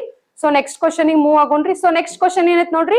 Which country will chair the 52nd G7 summit to held in 2026 ಅಂತ ಹೇಳಿವಿ ನೋಡ್ರಿ. 52nd G7 ಸಮಿಟ್ 2026 ಒಳಗಡೆ ಎಲ್ಲಿ ಹೆಲ್ಡ್ ಆಗೈತಿ ಅಂದ್ರೆ ಎಲ್ಲಿ ಕಂಡಕ್ಟ್ ಮಾಡ್ಲಿಕತ್ತಾರ ಅಂತ ಕೇಳಿವ್ ನಾವು. ಓಕೆ, G7 ಸಮಿಟ್ ನಿಮಗ್ ನಾ ಹೇಳಿದ್ನೆ ಇಂಟರ್ನ್ಯಾಷನಲ್ ಆರ್ಗನೈಸೇಷನ್ಸ್ ಅಂತ ಹೇಳಿದೆ. ಇಂಟರ್ನ್ಯಾಷನಲ್ ಆರ್ಗನೈಸೇಷನ್ಸ್ ಯಾವುದೇ ನ್ಯೂಸ್ ನಾಗ ಇರ್ಲಿ ನಿಮಗ exam point of view highly important ಆಗ್ತೈತಿ. ನಾ ನಿಮಗ್ ಲಾಸ್ಟ್ ಕ್ಲಾಸಸ್ ನಾಗ ಹೇಳಿದೆ, ಯಾರ್ಯಾರು ಲಾಸ್ಟ್ ಪ್ರೀವಿಯಸ್ ವಿಡಿಯೋಸ್ ನೋಡಿಲ್ಲ ನೋಡ್ರಿ. ಓಕೆ, ಅದ್ರೊಳಗ ಯಾವ ರೀತಿ ನೀವು ಇಂಟರ್ನ್ಯಾಷನಲ್ ಆರ್ಗನೈಸೇಷನ್ಸ್ ನ ಓದ್ಕೋಬೇಕು, ಯಾವ ರೀತಿ ನಿಮಗೆ ಇಂಟರ್ನ್ಯಾಷನಲ್ ಆರ್ಗನೈಸೇಷನ್ಸ್ ಬಗ್ಗೆ ಕ್ವಶನ್ಸ್ ಕೇಳ್ತಾನ, ಯಾವ್ಯಾವ ಏರಿಯಾಸ್ ನೋಡ್ಕೋಬೇಕು, ಇಂಡಿಯಾ ಪರ್ಸ್ಪೆಕ್ಟಿವ್ ಬಂದ್ರೆ ಯಾವ ಟೈಪ್, ಸ್ಟೇಟ್ ಪರ್ಸ್ಪೆಕ್ಟಿವ್ ಬಂದ್ರೆ ಯಾವ ಟೈಪ್ ಓದ್ಕೋಬೇಕು ಅನ್ನೋದು ಲಾಸ್ಟ್ ಪ್ರೀವಿಯಸ್ ವಿಡಿಯೋಸ್ ಒಳಗಡೆ ನಾ ಹೇಳಿನಿ. ಸೊ ಯಾರು ನೋಡಿಲ್ಲ ಹೋಗಿ ನೋಡ್ರಿ. ಓಕೆ, ಯಾವ್ದ್ರಿ ಶೃಂಗಸಭೆ ಅಧ್ಯಕ್ಷ ವಹಿಸಿರುವ ದೇಶ ಯಾವ್ದ್ರಿ? ಫ್ರಾನ್ಸ್. ಯಾವ್ದ್ರಿ? ಫ್ರಾನ್ಸ್. ಈಗ ಸದ್ಯಕ್ಕೆ G7 ಸಮಿಟ್ ಏನು ಶೃಂಗಸಭೆ ಅಧ್ಯಕ್ಷತೆ ವಹಿಸಿರೋ ದೇಶ ಯಾವ್ದ್ರಿ? ಫ್ರಾನ್ಸ್. ಸೊ ನಾವು ಸ್ವಲ್ಪ G7 ಸಮಿಟ್ ಬಗ್ಗೆ ನೋಡ್ಕೊಳ್ಳೋಣ. G7 ಅಂತಂದ್ರೆ informal grouping. Okay, 7 group of countries ನಾವ್ ಏನಂತೇವಿ? G7 ಅಂತೇವಿ. 7 group of countries. 7 group of countries. 7 group of countries. Okay, 7 group of countries. So ಯಾವಾಗ ಫಾರ್ಮ್ ಆಯ್ತ್ರಿ? 1975ರಲ್ಲಿ ಇದು ಫಾರ್ಮ್ ಆಯ್ತು. 1975ರಲ್ಲಿ ಇದು ಫಾರ್ಮ್ ಆಯ್ತು. ಸೊ ಯಾವ್ಯಾವ್ದವ್ರಿ ಕಂಟ್ರೀಸ್ ಈಗ ಸದ್ಯಕ್ಕ? USA ಐತ್ರಿ, UK ಐತ್ರಿ, ಕೆನಡಾ ಐತ್ರಿ, ಫ್ರಾನ್ಸ್ ಐತ್ರಿ, ಜರ್ಮನಿ, ಇಟಲಿ ಮತ್ತ ಜಪಾನ್. ಇವು 7 ದೇಶಗಳು ಇದ್ರಲ್ಲಿ ಒಳಗೊಂಡಾವ್. ಫಸ್ಟಿಗಿದು G6 ಅಂತಿತ್ರಿ. G6 ಹತ್ತಿತ್ರಿ. ಕೆನಡಾ ಇದಕ್ಕ ಜಾಯಿನ್ ಆಯ್ತು. ಕೆನಡಾಗ್ ಇನ್ವೈಟ್ ಮಾಡಿದ್ರು. ಕೆನಡಾ ಜಾಯಿನ್ ಆದ ತಕ್ಷಣ G7 ಅಂತ ಹೇಳಾಯ್ತು. ಆಮೇಲೆ G8 ಅಂತ ಹೇಳಿ ಇದು ಕನ್ಸಿಡರ್ ಆಯ್ತು. ಯಾವಾಗ ಅಂದ್ರೆ ರಷ್ಯಾ ಇದಕ್ಕ ಜಾಯಿನ್ ಆಯ್ತ್ರಿ. ರಷ್ಯಾ ಕಂಟ್ರಿನು ಇಲ್ಲಿ ಜಾಯಿನ್ ಆಯ್ತು. ಬಟ್ ಉಕ್ರೇನ್ ಒಳಗಡೆ, ಉಕ್ರೇನ್ ದೇಶದಾಗ ಈ ರಷ್ಯಾ ದೇಶ ಮತ್ತು ಉಕ್ರೇನ್ ದೇಶದಾಗ ಒಂದಿಷ್ಟು ಕ್ರಿಮಿನಲ್ ಆಕ್ಟಿವಿಟೀಸ್ ನಡೀತಿರ್ಬೇಕಾದ್ರೆ ಅವಾಗ ರಷ್ಯಾನ ಈ ಗ್ರೂಪ್ ಇದರಿಂದ ಹೊರಗ್ ತೆಗೆದು ಹಾಕಿದ್ರಿ. ಸೊ ಅವಾಗ ಹೊಳ್ಳಿ ಇದು ಮತ್ತ ಅವಾಗ G7 ಮೆಂಬರ್ಶಿಪ್ ನಾಗೆ ಉಳ್ಕೊಂತ ಇಲ್ಲಿವರೆಗೂ ಇದನ್ನ G7 ಕಂಟ್ರೀಸ್ ಅಂತ ಹೇಳಿ ಅಂತೇವೆ. ಅದನ್ನೇ ಕೊಟ್ಟಾರ ನೋಡಿ. 1975 G6 ಗ್ರೂಪ್ ಇತ್ತು. 1976 ಕೆನಡಾ ನಾವ್ ಇನ್ವೈಟ್ ಮಾಡಿದ್ವಿ. ಕೆನಡಾ ಜಾಯಿನ್ ಆಯ್ತು. ಸೊ ಅವಾಗ G7 ಅಂತ ಹೇಳಾಯ್ತು. ಸೊ ಆಮೇಲೆ G7 ನಾವು G8 ಅಂತ ಕರೆದ್ವಿ. 1997 ರಷ್ಯಾನ ನಾವು ಏನ್ ಮಾಡಿದ್ವಿ? ಇನ್ವೈಟ್ ಮಾಡಿದ್ವಿ. ರಷ್ಯಾನು ಅದ್ರೊಳಗೆ ಸೇರ್ಕೊಂಡು G8 ಕಂಟ್ರೀಸ್ ಅಂತ ಆಯ್ತು. ನಾವ್ ಅಂತಂದ್ರೆ ನಾವಲ್ರಿ, ಇಂಡಿಯಾದವ್ರಲ್ರಿ. ಇಂಟರ್ನ್ಯಾಷನಲ್ ಆರ್ಗನೈಸೇಷನ್ ಒಳಗೆ ಆಲ್ರೆಡಿ ಇರೋ ಅಂತ ಕಂಟ್ರೀಸ್ ಇನ್ವೈಟ್ ಮಾಡಿದ್ರು. ಓಕೆ, ಆಮೇಲೆ ಏನು 2014 ರಷ್ಯಾನ G7 ನಿಂದ ನಿಷೇಧಿಸ್ತು, ಹೊರಗಡೆ ಹಾಕಿದ್ರು. ಬಿಕಾಸ್ ಆಫ್ ಉಕ್ರೇನ್ ರೀಜನ್ ದಾಗ ಉಕ್ರೇನ್ ಏರಿಯಾಸ್ ಒಳಗಡೆ, ಉಕ್ರೇನ್ ಕಂಟ್ರಿ ಒಳಗ ರಷ್ಯಾ ಕ್ರೈಮ್ ಆಕ್ಟಿವಿಟೀಸ್ ನ ಜಾಸ್ತಿ ಮಾಡ್ಲಿಕ್ಕತ್ತು. ಸೊ ಅದಕ್ಕ G7 ಗ್ರೂಪ್ ಇಂದ ರಷ್ಯಾನ ಹೊರಗಡೆ ಹಾಕಿದ್ರು. ಸೊ ಇವಾಗ ಟೋಟಲ್ ಎಷ್ಟ್ ಅದಾವ್ರಿ? G7 ಅಂತಂದ್ರೆ ಟೋಟಲ್ ಎಷ್ಟ್ ಅದಾವ್ರಿ? ಹೊಳ್ ಮತ್ತೆ G7 ಗೆ ಬಂತು ಟೋಟಲ್ 7 ಕಂಟ್ರೀಸ್ ಇದಾವ್. ಬಟ್ ಇಲ್ಲಿ ನಮಗ್ ಎಕ್ಸಾಮ್ ಪಾಯಿಂಟ್ ಆಫ್ ವ್ಯೂ ಏನಪ್ಪಾ ಅಂತಂದ್ರೆ G7 ಇಂಡಿಯಾದ ಮೆಂಬರ್ ಐತೇನಿಲ್ಲ, ಇಂಡಿಯಾದ ಪಾರ್ಟ್ ಐತೇನಿಲ್ಲ, ಇಲ್ಲ. G7 ಕಂಟ್ರೀಸ್ ಒಳಗಡೆ ಇಂಡಿಯಾ ಮೆಂಬರ್ಶಿಪ್ ಆಗಿಲ್ಲ, ಬಟ್ ಪಾರ್ಟ್ ಐತಿ. ಹೆಂಗಪ್ಪ ಅಂತಂದ್ರೆ ಸಿಗ್ನೇಟರಿ ಕಂಟ್ರೀಸ್ ಅಂತ ಅಂತೀವ್ ನಾವು. ಸಿಗ್ನೇಟರಿ ಕಂಟ್ರೀಸ್ ಅಂತ ಹೇಳಿ ಕರಿತೇವ್ ನಾವು. ಏನು ಸಿಗ್ನೇಟರಿ ಕಂಟ್ರೀಸ್ ಅಂತಂದ್ರ ನಾವು ಅದ್ರದ್ ಮೆಂಬರ್ ಇಲ್ಲ, ಬಟ್ ಅದು ಏನೇ ಸಮಿಟ್ ಮಾಡಿದ್ರು ಅದು ನಮ್ಗೆ ಇನ್ವೈಟ್ ಮಾಡೈತಿ. ಅವಾಗ ಇನ್ವೈಟ್ ಮಾಡಿದಾಗ ನಾವು ಹೋಗಿ ಆ ಸಮಿಟ್ ಒಳಗಡೆ ಪಾರ್ಟಿಸಿಪೇಟ್ ಮಾಡುವಂತ ಕೆಪಾಸಿಟಿ ಅವ್ರ ಪವರ್ ನಮ್ಮಲ್ಲಿ ಇರ್ತೈತಿ. ಓಕೆ, ಸೊ ಅದಕ್ಕೆ ನಾವೇನಂತೇವೆ? ಸಿಗ್ನೇಟರಿ ಕಂಟ್ರೀಸ್ ಅಂತ ಹೇಳಿ ಕರಿತೇವೆ. ಇಂಡಿಯಾನು ಒಂದು signatory countries, but it is not a member of G7 group. ಗೊತ್ತಾಯ್ತ್ರಿ. G7 ಗ್ರೂಪ್ ಮೆಂಬರ್ ಇಲ್ಲ. ಬಟ್ G7 ಸಮಿಟ್ ಎಲ್ಲಿ ಫ್ರಾನ್ಸ್ ಒಳಗೆ ಏನ್ ನಡಿಲಿಕತ್ತದ ಅಲ್ಲಿ ನಮ್ ಇಂಡಿಯಾದವರಿಗೂ ಇನ್ವೈಟ್ ಮಾಡ್ಯಾರಿ. ಲಾಸ್ಟ್ ಕ್ಲಾಸ್ ಒಂದು ಕ್ಲಾಸ್ ನ್ಯೂಸ್ ನಾಗಿತ್ತು, ನಾನ್ ನಿಮ್ಗೆ ಹೇಳ್ದೆ, ಒಂದು ಯಾವ್ದಾದ್ರು ಆರ್ಗನೈಸೇಷನ್ ನ್ಯೂಸ್ ನಾಗಿತ್ತಂದ್ರ ಕಂಟಿನ್ಯೂಸ್ ಅದ್ರ ರಿಲೇಟೆಡ್ ಏನಾದ್ರೂ ಹೊಸ ಹೊಸ ಪ್ರಾಜೆಕ್ಟ್ಸ್, ಏನಾದ್ರೂ ಹೊಸ ಹೊಸ ನ್ಯೂಸ್ ಬರ್ತಿರ್ತೈತಿ. Okay, so India is not a member of G7 country, but it is a part of a G7 group. Okay, ಅದು ಇನ್ವೈಟ್ ಮಾಡ್ತಂದ್ರ ಅದು ಪಾರ್ಟಿಸಿಪೇಟ್ ಮಾಡ್ತದ. ಪಾರ್ಟಿಸಿಪೇಷನ್ ಸ್ಟೇಜ್ ಒಳಗಡೆ ಐತಿ ಇಂಡಿಯಾ. ನಮ್ ಇಂಡಿಯಾ ಪಾರ್ಟಿಸಿಪೇಷನ್ ಸ್ಟೇಜ್ ಒಳಗಡೆ ಐತಿ. ಓಕೆ, ಇದನ್ನ ಇನ್ನೊಂದ್ ಏನ್ ಹೆಸರು ಕರೀತಾರಪ್ಪ ಅಂದ್ರೆ summit of financial markets and world economy ಅಂತ ಕರೀತಾರೆ. Summit of financial markets and world economy ಅಂತೂ ಕರೀತಾರೆ. ಇದನ್ನು ಹಣಕಾಸು ಮಾರುಕಟ್ಟೆಗಳು ಮತ್ತು ವಿಶ್ವ ಆರ್ಥಿಕತೆಯ ಶೃಂಗಸಭೆ ಎಂದು ಕರೆಯಲಾಗುತ್ತೆ. ಹಣಕಾಸು ಮಾರುಕಟ್ಟೆ ಮತ್ತು ವಿಶ್ವ ಆರ್ಥಿಕ ಶೃಂಗಸಭೆ ಅಂತ ಹೇಳಿ ಕರೀತಾರೆ. ಈಗ ಸದ್ಯಕ್ಕೆ ಯುರೋಪಿಯನ್ ಏನೈತ್ರಿ, ಯುರೋಪಿಯನ್ ಯೂನಿಯನ್ ಏನೈತ್ರಿ, ಮೆಂಬರ್ ಇಲ್ಲ, ಬಟ್ ಪಾರ್ಟಿಸಿಪೇಷನ್ ಮಾಡ್ಲಿಕ್ಕತ್ತದ. But it is not considered as a member. Participate ಮಾಡೋದು ಬೇರೆ ರೀ, ಮೆಂಬರ್ ಆಗಿರೋದು ಬೇರೆ. India is also participating in G7, but it is not a member of the G7 group ಅಂತ ಹೇಳ್ತೇವೆ. ಇಂಡಿಯಾ ಪಾರ್ಟಿಸಿಪೇಟ್ ಭಾಗವಹಿಸ್ಲಿಕ್ಕತ್ತದ, ಬಟ್ ಅದ್ರದ್ದು ಮೆಂಬರ್ ಆಗಿ ಇಂಡಿಯಾ ಇಲ್ಲ ಅಂತ ಹೇಳಿ ನಾವು ಹೇಳ್ತೇವೆ. ಮೇನ್ ಪರ್ಪೋಸ್ ಏನೈತ್ರಿ, G7 ಗ್ರೂಪ್ ಪರ್ಪೋಸ್ ಏನ್ರಿ? ಯಾವುದೇ ಒಂದು ಪ್ರಾಜೆಕ್ಟ್ ಮಾಡ್ಲಿ, ಯಾವುದೇ ಒಂದು ಗ್ರೂಪ್ ಮಾಡ್ಲಿ, ಅದ್ರದೇ ಆದಂತ ಉದ್ದೇಶಗಳು ಇರ್ತಾವ. ಸೊ ಉದ್ದೇಶ ಏನೈತ್ರಿ? ಗ್ಲೋಬಲ್ ಎಕನಾಮಿಕ್ ಕೋಆರ್ಡಿನೇಷನ್, ಜಾಗತಿಕ ಆರ್ಥಿಕ ಸಮನ್ವಯ ಅಂತ ಹೇಳ್ತೀವಿ. ಗ್ಲೋಬಲಿ ನಾವು ಎಕನಾಮಿಕಲ್ ಒಂದ್ ಕಂಟ್ರಿ ಜೊತೆ ಇನ್ನೊಂದು ಕಂಟ್ರಿ ಎಕನಾಮಿಕಲ್ ಕೋಆರ್ಡಿನೇಷನ್ಸ್ ನ ಮಾಡ್ಕೋಬೇಕು. ಏನ್ ಎಕನಾಮಿಕ್ ಕೋಆರ್ಡಿನೇಷನ್ಸ್ ಅಂದ್ರೆ ನಮ್ಮ ದೇಶದೊಳಗಡೆ ನಾವ್ ಏನ್ ಬೆಳಿತೀವಿ, ಬೇರೆ ದೇಶದೊಳಗಡೆ ಏನ್ ಬೆಳಿತೀವಿ, ಇಬ್ರು ಒಬ್ರಿಗೊಬ್ರು ಸಹಾಯ ಮಾಡ್ಕೊ ಆರ್ಥಿಕ ಯೋಜನೆಗಳನ್ನು ಮಾಡ್ಕೋಬಹುದು.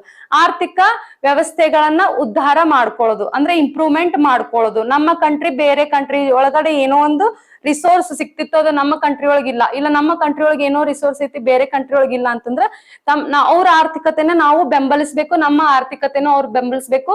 ಎರಡು ದೇಶವನ್ನು ಡೆವಲಪ್ಮೆಂಟ್ ಮಾಡೋದೇ ಇದ್ರದ್ದು ಮುಖ್ಯ ಉದ್ದೇಶ ಆಗೈತಿ. ಆಮೇಲೆ climate policies, climate related projects ನ ತರೋದು, ಪಾಲಿಸೀಸ್ ಗಳನ್ನ ಮಾಡೋದು, ಗ್ರೀನ್ ಹೌಸ್ ಗ್ಯಾಸ್ ಎಮಿಷನ್ಸ್ ನ ಕಡಿಮೆ ಮಾಡೋ ಸಂಬಂಧ ಏನೇನು ಪ್ರಾಜೆಕ್ಟ್ಸ್ ನ ಕೈಗೊಳ್ಬೇಕಲ್ಲ ಆ ರೀತಿಯಾದಂತ ಎಲ್ಲಾ ಪ್ರಾಜೆಕ್ಟ್ಸ್ ನ ಅದೇನ್ ಮಾಡ್ತೈತಿ, ಕೈಗೊಳ್ತೈತಿ. ಅದೇ ರೀತಿ ಸೆಕ್ಯೂರಿಟಿ ಇಶ್ಯೂಸ್. ಓಕೆ, ಈ ಕಂಟ್ರೀಸ್ ಬಾರ್ಡರ್ ಕಂಟ್ರೀಸ್ ಒಳಗಡೆ ಏನೇ ರೀತಿಯಾದಂತಹ ಗಲಭೆಗಳ ಆಗ್ಲಿ, ದರೋಡೆ ಆಗ್ಲಿ, ಅಥವಾ ಏನು ಟೆರರಿಸಂ ಆಕ್ಟಿವಿಟೀಸ್ ನಡಿದ್ಲಿ, ಇದು ಯಾವ್ದು ನಡಿದೇ ಇರೋ ಹಂಗ ಯಾರ್ ನೋಡ್ಕೋಬೇಕ್ರಿ? ಈ G7 ಕಂಟ್ರೀಸ್ ನೋಡ್ಕೊಂತಾವ್. ಕಂಪಲ್ಸರಿ ಅಂತಿಲ್ಲ, ಬಟ್ ಇವ್ರ ಮೇನ್ ಉದ್ದೇಶ ಏನೈತಿ ಸೆಕ್ಯೂರಿಟಿ ಇಶ್ಯೂಸ್. ಯಾವುದೇ ರೀತಿಯಾದಂತಹ ಭಯೋತ್ಪಾದನೆ ನಡಿದೇ ಇರೋ ಹಂಗ ಬಾರ್ಡರ್ ಕಂಟ್ರೀಸ್ ಒಳಗೆ ಯಾವುದೇ ರೀತಿ ಸೆಕ್ಯೂರಿಟಿ ಆಗ್ಲಾರ್ದ, ನಮ್ಮ ದೇಶದೊಳಗೆ ಒಳ ಜಗಳ ಆಡ್ಲಾರ್ದಂಗ ನೋಡ್ಕೊಳ್ಳೋದು ಇದ್ರ ಉದ್ದೇಶ ಆಗೈತಿ. ಓಕೆ, ನೆಕ್ಸ್ಟ್ ಏನೈತ್ರಿ? ಟೆಕ್ನಾಲಜಿ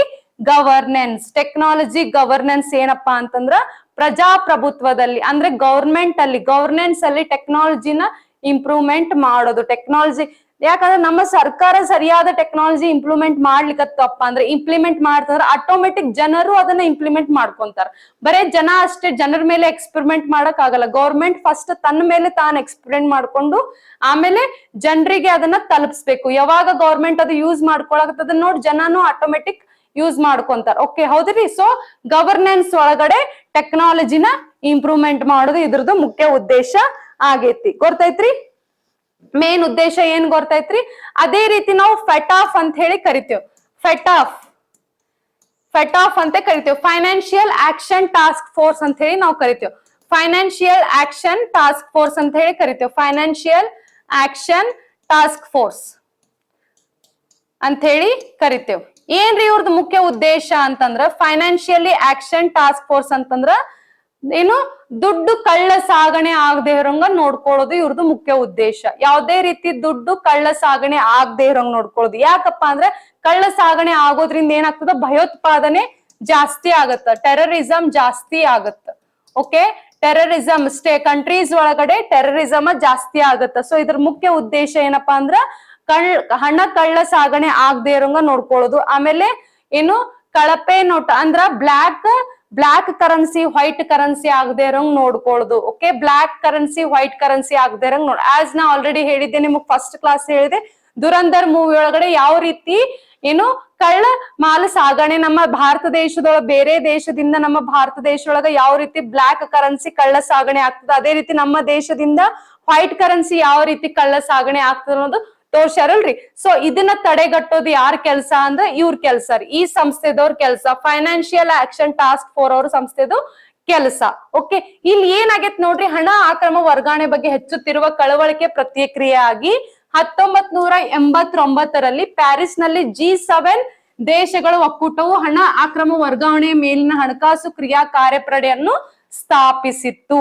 ಇದನ್ನ ಯಾರು ಸ್ಥಾಪಿಸ್ಯಾರಿ? ಫಟಾಫ್ ಅನ್ನೋದು G7 ಕಂಟ್ರೀಸ್ ನ ಸ್ಥಾಪನೆ ಮಾಡ್ರಿ. ಯಾಕಂದ್ರೆ ಅವಾಗ ಹಣ ಕಳ್ಳ ಸಾಗಣೆ ಆಗ್ತಿರ್ಬೇಕಾದ್ರೆ ಇದನ್ನ ತಡೆಗಟ್ಟೋ ಸಂಬಂಧ ಪ್ಯಾರಿಸ್ನಾಗ G7 ದೇಶಗಳ ಒಕ್ಕೂಟ ನಡೀತಿರ್ಬೇಕಾದ್ರೆ ಅವಾಗ ಈ ಸಂಸ್ಥೆಯನ್ನ ಸ್ಥಾಪಿಸಿದ್ರು. ಏನು? Financial action task force on money laundering ಅಂತ ಹೇಳಿ ಹೇಳ್ತೇವೆ. ಈ ಸಂಸ್ಥೆಯನ್ನ ಏನ್ ಮಾಡಿದ್ರಿ? ಸ್ಥಾಪನೆ ಮಾಡಿದ್ರು. ಹಣಕಾಸು ವ್ಯವಸ್ಥೆಗಳು ಮತ್ತು ವಿಶಾಲ ಆರ್ಥಿಕತೆಯನ್ನು ಹಣ ವರ್ಗಾವಣೆ ಮತ್ತು ಭಯೋತ್ಪಾದನೆ ಮತ್ತು ಪ್ರಸರಣದ ಹಣಕಾಸಿನ ಬೆದರಿಕೆಗಳಿಗೆ ರಕ್ಷಿಸಲಾಗಿದೆ. ಆಸ್ ಐ ಸೆಡ್, ನಾನು ನಿಮ್ಗೆ ಆಲ್ರೆಡಿ ಹೇಳಿದೆ, ಹಣ ಕಳ್ಳ ಸಾಗಣೆ ಆಗೋದ್ರಿಂದ ಏನಾಗುತ್ತೆ ರೀ? ಭಯೋತ್ಪಾದನೆ, ಟೆರರಿಸಮ್ ಜಾಸ್ತಿ ಆಗುತ್ತೆ. ಇದರಿಂದ ಏನು ಸ್ಟೇಟ್ ಒಳಗಡೆ ಅಂದ್ರೆ ಇನ್ನ ನಮ್ಮ ದೇಶಗಳ ಒಳಗೆ ಒಳ ಜಗಳ ಜಾಸ್ತಿ ಆಗ್ತಾವ, ನಮ್ಮ ದೇಶಗಳು ಸುರಕ್ಷಿತವಾಗಿ ಇರೋದಿಲ್ಲ. ಅದಕ್ಕೆ ನಾವ್ ಏನ್ ಮಾಡಿದ್ವಿ? ಫೆಟಾಫ್ ನ ಪ್ರಾಥಮಿಕ ಉದ್ದೇಶವಾಗಿ ಇಟ್ಕೊಂಡು ಸುರಕ್ಷತೆಗೋಸ್ಕರ, ಓಕೆ, ಕಳ್ಳ ಸಾಗಣೆ ಆಗದೆ ಇರೋಂಗ್ ನೋಡ್ಕೊಳ್ಳೋ ಸಂಬಂಧ ನಾವು ಫೆಟಾಫ್ ಅನ್ನೋ ಸಂಸ್ಥೆ ಯಾರು ಸ್ಥಾಪನೆ ಮಾಡಿದ್ರು? G7 ಕಂಟ್ರೀಸ್ ಸ್ಥಾಪನೆ ಮಾಡಿದ್ರು. ಅದೇ ರೀತಿ G7 ಕಂಟ್ರೀಸ್ ರಿಲೇಟೆಡ್ ಇನ್ನೊಂದಿಷ್ಟು ಸಮಿಟ್ಸ್ ನ ಕೈಗೊಂಡ್ರು. PGII ಅಂತ ಹೇಳ್ತೇವೆ ನಾವು, partnership for global infrastructure and invest ಅಂತ ಹೇಳ್ತೇವಿ. ಇದ್ರದ್ದು ಮುಖ್ಯ ಉದ್ದೇಶ ಏನದವ್ರಪ್ಪ ಅಂದ್ರ ಪಾರದರ್ಶಕವಾಗಿ ಕಾರ್ಯವನ್ನು ಕೈಗೊಳ್ಳಬೇಕು. ಮತ್ತು ಅದೇ ರೀತಿ ಗೇಮ್ ಚೇಂಜಿಂಗ್ ಅಂತ ಹೇಳ್ತೀವಿ. ಗೇಮ್ ಚೇಂಜಿಂಗ್ ಅಂತ ಅಂದ್ರೆ ಗ್ಲೋಬಲಿ ಇನ್ಫ್ರಾಸ್ಟ್ರಕ್ಚರ್ ನ ಡೆವಲಪ್ಮೆಂಟ್ ಮಾಡೋದು ಇದರ ಮುಖ್ಯ ಉದ್ದೇಶ ಆಗೈತಿ. ಓಕೆ, ಏನ್ PGII ಏನ್ ಮಾಡ್ತದ ಅಂದ್ರಿ? PGII ಮುಖ್ಯ ಕೆಲಸ ಏನು ಅಂತಂದ್ರ G7 ಒಳಗಡೆ ಇದ್ರದ್ದು G7 ಕಂಟ್ರೀಸ್ PGII ಇದು ಯಾಕೆ ಮಾಡಿದ್ರಪ್ಪ ಅಂತಂದ್ರೆ ಬಿಕಾಸ್ ಆಫ್ ಕ್ಲೈಮೇಟ್ ಕಂಡೀಷನ್ಸ್ ನ ಇಂಪ್ರೂವ್ಮೆಂಟ್ ಮಾಡೋದು ಮುಖ್ಯ ಉದ್ದೇಶ ಆಗೈತಿ. ಅದೇ ರೀತಿ ಕ್ಲೈಮೇಟ್ ಕಂಡೀಷನ್ ಜೊತೆ ಟೆರರಿಸಂ ನ ತಡೆಗಟ್ಟೋದು ಮುಖ್ಯ ಉದ್ದೇಶ ಆಗೈತಿ. ಟೆರರಿಸಂ ನ ತಡೆಗಟ್ಟೋದು ಮುಖ್ಯ ಉದ್ದೇಶ ಆಗೈತಿ. ಅದೇ ರೀತಿ ಗ್ಲೋಬಲಿ ಕ್ಲೀನ್ ಎನರ್ಜಿನ ಸಪ್ಲೈ ಮಾಡೋದು ತುಂಬಾ ಇದ್ರದ್ದು ಮುಖ್ಯ ಉದ್ದೇಶ ಆಗಿದೆ. ಕ್ಲೀನ್ ಎನರ್ಜಿ ಸಪ್ಲೈ ಮಾಡೋದು ಇದ್ರದ್ದು ಮುಖ್ಯ ಉದ್ದೇಶ ಆಗೈತ್ರಿ. ಕ್ಲೀನ್ ಎನರ್ಜಿನ ಬರೇ ಸಪ್ಲೈ ಮಾಡೋದಲ್ಲ, ವಿತ್ ಪ್ರಾಪರ್ ಸೆಕ್ಯೂರಿಟಿ ಶುದ್ಧ ಇಂಧನವನ್ನು ಗ್ಲೋಬಲಿ ಸಪ್ಲೈ ಮಾಡೋದು ಇದರ ಮುಖ್ಯ ಉದ್ದೇಶ ಆಗಿದೆ. ಅದೇ ರೀತಿ 5G ಮತ್ತು 6G ನೆಟ್ವರ್ಕ್ ಕನೆಕ್ಟಿವಿಟಿನ ಇಂಪ್ರೂವ್ಮೆಂಟ್ ಮಾಡೋದು. 5G ಮತ್ತು 6G ನೆಟ್ವರ್ಕ್ ಕನೆಕ್ಟಿವಿಟಿನ ಇಂಪ್ರೂವ್ಮೆಂಟ್ ಮಾಡೋದು ಇದು ಮುಖ್ಯ ಉದ್ದೇಶ ಆಗೈತಿ. 5G ಮತ್ತು 6G ನೆಟ್ವರ್ಕ್ ಕನೆಕ್ಟಿವಿಟಿ. ಅದೇ ರೀತಿ ಸೈಬರ್ ಸೆಕ್ಯೂರಿಟಿ ಇಂಪ್ರೂವ್ಮೆಂಟ್ ಮಾಡಬೇಕು. ಸೈಬರ್ ಕ್ರೈಮ್ಸ್ ನ ತಡೆಗಟ್ಟಬೇಕು. ಹ್ಯಾಕಿಂಗ್ ಆಗೋದನ್ನ ತಡೆಗಟ್ಟಬೇಕು. ಗವರ್ಮೆಂಟ್ ಅಫಿಷಿಯಲ್ಸ್ ನಾಗ ಬಹಳ ಸತಿ ಕೇಳ್ತೇವೆ, ಸೈಬರ್ ಕ್ರೈಮ್ ಆಗೈತಿ, ಹ್ಯಾಕಿಂಗ್ ಆಗೈತಿ. ಓಕೆ, ಇದನ್ನ ತಡೆಗಟ್ಟೋದು ಇದ್ರ ಮುಖ್ಯ ಉದ್ದೇಶ ಆಗೈತಿ. ಅದೇ ರೀತಿ ಏನು ಜೆಂಡರ್ ಇಕ್ವಾಲಿಟಿ ಮತ್ತ ಇಕ್ವಿಟಿನ ಅಡ್ವಾನ್ಸ್ ಮಾಡೋದು. ಅಡ್ವಾನ್ಸ್ ಮಾಡೋದು ಇದರ ಮುಖ್ಯ ಉದ್ದೇಶ ಆಗೈತಿ. ಓಕೆ, ಇಕ್ವಾಲಿಟಿ ನಾವ್ ಎಲ್ಲಾ ಕಡೆ ನೋಡ್ತೇವಿ, ಬಟ್ ಇಕ್ವಿಟಿ ಸಿಗೋದು ತುಂಬಾ ಇಂಪಾರ್ಟೆಂಟ್. ಸಮಾನತೆ ನಾವ್ ಎಲ್ಲಾ ಕಡೆ ನೋಡ್ತೇವ್ರಿ. ಓಕೆ, ಬಟ್ ಪ್ರತಿಯೊಬ್ಬರಿಗೂ ಕರೆಕ್ಟ್ ಆಗಿ ನೀಟಾಗಿ ಇಕ್ವಾಲಿಟಿ ಸಿಗೋದು ಬಹಳ ಇಂಪಾರ್ಟೆಂಟ್. ಏನ್ರಿ ಇಕ್ವಾಲಿಟಿ ಮತ್ತೆ ಇಕ್ವಿಟಿ ನಡ್ಬೇಕು ಡಿಫ್ರೆನ್ಸ್ ಅಂದ್ರ, ರಿಸರ್ವೇಶನ್ ಎಲ್ಲರಿಗೂ ಸಿಗ್ತಾವ್ರಿ. ಬಟ್ ರಿಸರ್ವೇಶನ್ ಸಿಗೋದು ಅಷ್ಟೇ ಇಂಪಾರ್ಟೆಂಟ್ ಅಲ್ಲ. ರಿಸರ್ವೇಶನ್ ಯಾರಿಗ ಯಾವ ಲೆವೆಲ್ಗ ಎಷ್ಟು ಸಿಗ್ಬೇಕು ಅನ್ನೋದು ಬಹಳ ಇಂಪಾರ್ಟೆಂಟ್ ಆಗುತ್ತೆ. ಈ ಫಾರ್ ಎಕ್ಸಾಂಪಲ್ ಇಲ್ಲೊಂದು ಬಾಲ್ ಐತ್ರಿ, ಇಲ್ಲೊಂದು ಬಾಲ್ ಐತಿ. ಓಕೆ, ಫಾರ್ ಎಕ್ಸಾಂಪಲ್ ಇಲ್ಲೊಂದು ಬಾಲ್ ಐತಿ, ಒಂದ್ ಹಗ್ಗ ಕಟ್ಟಿ ಜೋತ್ ಬಿಟ್ಟೆ ಈ ಬಾಲ್ ನ. ಒಬ್ಬ ವ್ಯಕ್ತಿ ಇಲ್ಲದಾನ, ಇಬ್ಬರು ವ್ಯಕ್ತಿ ಅದಾರ. ಒಬ್ಬ ವ್ಯಕ್ತಿಯಿಂದ ಹೈಟ್ ಜಾಸ್ತಿ ಐತಿ, ಒಬ್ಬೊಂದ್ ವ್ಯಕ್ತಿಯಿಂದ ಹೈಟ್ ಕಡಿಮೆ ಐತಿ. ಓಕೆ, ನಾವೇನ್ ಮಾಡೇವಿ ಇಲ್ಲಿ? ಇಬ್ರಿಗೂ ನಾವು ಬಾಲ್ ಕೊಟ್ಟೇವಿ, ಇದು ಇಕ್ವಾಲಿಟಿ. ಇದು ಇಕ್ವಾಲಿಟಿ. ಓಕೆ, ಇಬ್ರಿಗೂ ನಾವ್ ಏನ್ ಕೊಟ್ಟೇವಿ? ಒಂದು ಟೇಬಲ್ ಕೊಟ್ಟೇವಿ. ಒಂದು ಟೇಬಲ್ ಕೊಟ್ಟೇವ್, ಸೇಮ್ ಸೈಜ್ ಟೇಬಲ್ ಕೊಟ್ಟೇವ್. ಓಕೆ, ಇವ್ರಿಗೆ ನಿಲ್ಕಾಕತಿಲ್ ಇಬ್ರಿಗೂ ಸೇಮ್ ಸೈಜ್ ಟೇಬಲ್ ಕೊಟ್ಟೇವ್ ಇಬ್ರಿಗೂ. ಬಟ್ ಈ ವ್ಯಕ್ತಿ ಟೇಬಲ್ ಹತ್ತಿ ಹೋಗ್ತೆ, ಈ ಟೇಬಲ್ ಹತ್ತತಾನ ಅವನಿಗೆ ಈಸಿಯಾಗಿ ಬಾಲ್ ಸಿಗ್ತದ. ಬಟ್ ಈ ವ್ಯಕ್ತಿದ ಹೈಟ್ ಕಡಿಮೆ ಇರೋದ್ರಿಂದ ಈ ಟೇಬಲ್ ಹತ್ತಿದ್ರು ಇವನಿಗ ಬಾಲ್ ಸಿಗಂಗಿಲ್ಲ. ಇಲ್ಲಿ ನಾವು ಟೇಬಲ್ ಕೊಟ್ಟೇವ್, ಇಕ್ವಾಲಿಟಿ ಐತಿ. ಬಟ್ ಇಕ್ವಿಟಿ ಏನಪ್ಪಾ ಅಂದ್ರೆ ಈ ವ್ಯಕ್ತಿಗ ತನ್ನ ಅನುಕೂಲಕ್ ತಕ್ಕಂಗ ಅವನದು ಹೈಟ್ ಕಡಿಮೆ ಇರ್ಬೇಕಾದ್ರೆ ನಾವ್ ಏನ್ ಮಾಡ್ಬೇಕು, ಅವ್ನ ಹೈಟ್ ಕಡಿಮೆ ಐತಲ್ಲ ಅದಕ್ ನಾವ್ ಏನ್ ಮಾಡ್ಬೇಕು, ಅವನಿಗೆ ಸ್ವಲ್ಪ ಜಾಸ್ತಿ ಹೈಟ್ ಟೇಬಲ್ ನಾವು ಕೊಡ್ಬೇಕು. ಯಾಕಂದ್ರೆ ಅವನಿಗೂ ಕೈಗ ಬಾಲ್ ಸಿಗಬೇಕು, ಕೈಗ ಬಾಲ್ ಸಿಗ್ಬೇಕು. ಓಕೆ, ಅವನಿಗೆ ಏನ್ ಅವಶ್ಯಕತೆ ಐತಲ್ಲ ಅದನ್ನ ನಾವು ನೀಟಾಗಿ ಪ್ರೊವೈಡ್ ಮಾಡ್ಬೇಕು. That is called equity, that is called equity. ಈಗ ರಿಸರ್ವೇಶನ್ ಎಲ್ಲಾರಿಗ್ ಕೊಡಾಕತ್ತೇವ ಅಂತಂದ್ರ ಎಷ್ಟೋ ಜನದ ಆರ್ಥಿಕ ಪರಿಸ್ಥಿತಿ ಇರಂಗಿಲ್ಲ. ಫಾರ್ ಎಕ್ಸಾಂಪಲ್ ಗೌರ್ಮೆಂಟ್ ಎಕ್ಸಾಮ್ಸ್ ನಾವು ರಿಸರ್ವೇಶನ್ ಕೊಡ್ಲಿಕ್ಕತ್ತೇವ ಅಂತಂದ್ರೆ ಎಷ್ಟೋ ಜನದ ಆರ್ಥಿಕ ಪರಿಸ್ಥಿತಿ ಸರಿ ಇರ್ಲಿಲ್ಲ ಅಂದ್ರೆ ಅವ್ರಿಗೆ ಸ್ಕೂಲಿಗೆ ಹೋಗಕ್ ಆಗ್ತಿರ್ಲಿಲ್ಲ. ಏನ್ basic ground level school education ಅವ್ರಿಗೆ ಸಿಗ್ತಾ ಇರ್ಲಿಲ್ಲ ಅಂತಂದ್ರೆ ಅವ್ರು ಯಾವಾಗ ಬಂದು ಗೌರ್ಮೆಂಟ್ ಎಕ್ಸಾಮಿಗೆ ಕಾಂಪಿಟೇಟ್ ಆಗ್ತಾರಿ? ಕಾಂಪಿಟೇಟ್ ಮಾಡ್ಲಿಕ್ಕೆ ಸಾಧ್ಯನೇ ಆಗಂಗಿಲ್ಲ. ಸೊ ಅದಕ್ಕೆ ನಮ್ಮ ದೇಶದಾಗ ಇಕ್ವಾಲಿಟಿನೂ ಇರ್ಬೇಕು, ಅದೇ ರೀತಿ ಅದ್ರ ಜೊತೆ ಅಡ್ವಾನ್ಸ್ಡ್ ಇಕ್ವಿಟಿನೂ ಇರ್ಬೇಕು, ಅಡ್ವಾನ್ಸ್ಡ್ ಇಕ್ವಿಟಿನೂ ಇರ್ಬೇಕು. ಸೊ ಈ ಇಕ್ವಿಟಿ ಮತ್ತೆ ಇಕ್ವಾಲಿಟಿ ಮತ್ತೆ ಇಕ್ವಿಟಿನ ಅಡ್ವಾನ್ಸ್ ಮಾಡೋದು ಮುಖ್ಯ ಉದ್ದೇಶ G7 ಗ್ರೂಪಿಂಗ್ PGII ಜೊತೆ ಮಾಡ್ಕೊಳಕತ್ತದ, PGII ಜೊತೆ ಮಾಡ್ಕೊಳ್ಳೋದು. ಸೊ ನಮ್ಮ ಭಾರತ ದೇಶದಲ್ಲಿ ಆಯ್ತು, ಯಾವುದೇ ದೇಶದಲ್ಲಿ ಸಮಾನತೆ ನಾವು ಎಲ್ಲಾ ಕಡೆ ಕಾಣ್ತೇವಿ.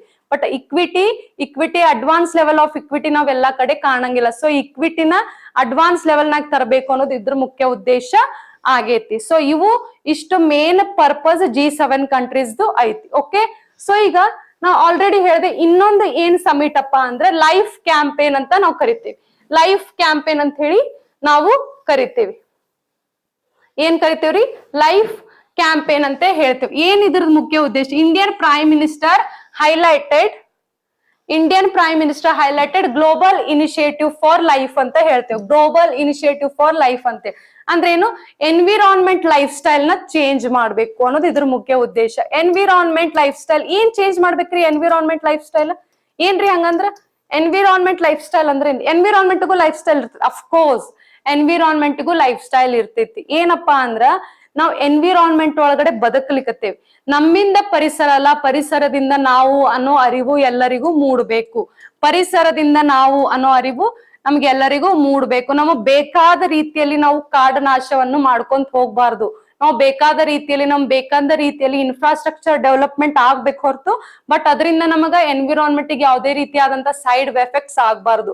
ಇನ್ಫ್ರಾಸ್ಟ್ರಕ್ಚರ್ ಡೆವಲಪ್ಮೆಂಟ್ ಆಗ್ಬೇಕು, ಟೆಕ್ನಾಲಜೀಸ್ ಡೆವಲಪ್ಮೆಂಟ್ ಆಗ್ಬೇಕು, ಬಟ್ ಅದರಿಂದ ನಮ್ಮ ಪರಿಸರಕ್ಕ, ನಮ್ಮ ಮೂಲ ಸೌಕರ್ಯಕ್ಕ, ರಿನ್ಯೂವೇಬಲ್ ರಿಸೋರ್ಸಸ್ ಅಂದ್ರೆ ನಮ್ಮ ರಿಸೋರ್ಸಸ್ಗ ಯಾವುದೇ ರೀತಿಯಾದಂತಹ ಧಕ್ಕೆ ಆಗದೆ ಇರಂಗ್ ನೋಡ್ಕೊಳ್ಳೋದಕ್ಕೆ ನಾವೇನಂತೀವಿ? ಲೈಫ್ ಸ್ಟೈಲ್ ಫಾರ್ ಎನ್ವಿರಾನ್ಮೆಂಟ್ ಅಂತೇವಿ. ಲೈಫ್ ಸ್ಟೈಲ್ ಫಾರ್ ಎನ್ವಿರಾನ್ಮೆಂಟ್ ಅಂತೇವಿ. ಅದನ್ನ ಜಾಗೃತಿ ಮೂಡಿಸೋ ಸಂಬಂಧ ನಾವ್ ಏನ್ ಮಾಡ್ತೀವಿ? ಒಂದಿಷ್ಟು ಕ್ಯಾಂಪೇನ್ಸ್ ಗಳನ್ನ ಹಮ್ಮಿಕೊಳ್ತೇವಿ. Okay, the goal of this campaign is to encourage an eco friendly lifestyle. ಇದ್ರದ್ದು ಇನ್ನೊಂದು ಮುಖ್ಯ ಉದ್ದೇಶ ಏನಂತಂದ್ರೆ ನಾವ್ ಯಾವ್ದೇ ರೀತಿ ಪ್ರೊಜೆಕ್ಟ್ಸ್ ಮಾಡ್ಲಿ, ಯಾವ್ದೇ ರೀತಿ ಇಂಪ್ರೂವ್ಮೆಂಟ್ ಎಕೋ ಫ್ರೆಂಡ್ಲಿ ಸ್ಟೇಜ್ ನಾಗ ಇಟ್ಕೊಂಡು ನಾವ್ ಮಾಡ್ಬೇಕು. ಎಕೋ ಫ್ರೆಂಡ್ಲಿ ಅಂದ್ರೆ ಏನ್ರಿ?